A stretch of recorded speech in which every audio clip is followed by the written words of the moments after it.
Hi guys, ayan, gagawa na naman ako ng binagoongang fried rice.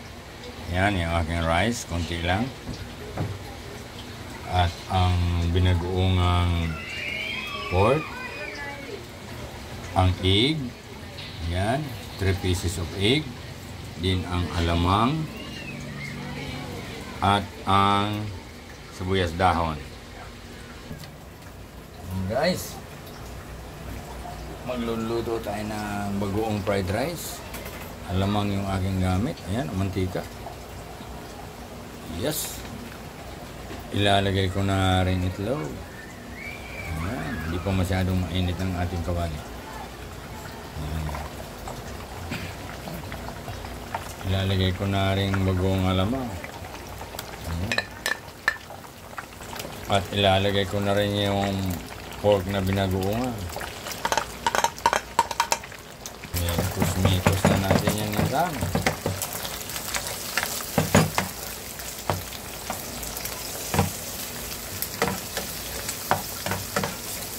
Ilalagay ko na rin yung kanin. Ayan ang kanin. Ayun, oh.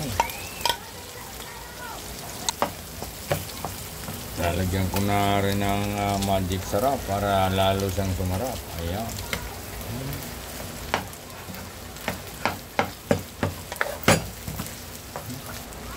Ayan guys, ang ating bagoong fried rice.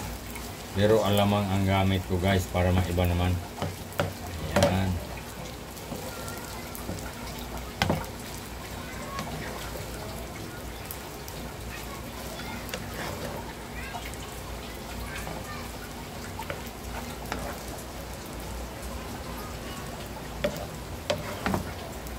Diba?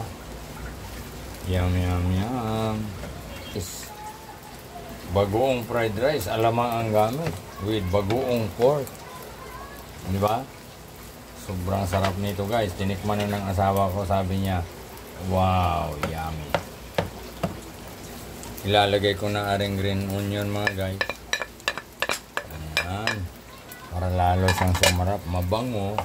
Hindi mo ma-amoy ang lansa ng bagoong. Ganon ang technique yan.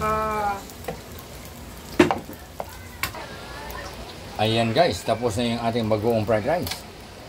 Ilalapag na natin sa plato. With pork yan mga guys.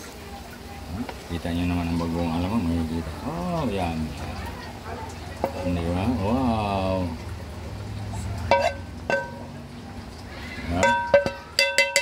Talaga didikit yan guys, that's because of my wok teflon. My wok teflon.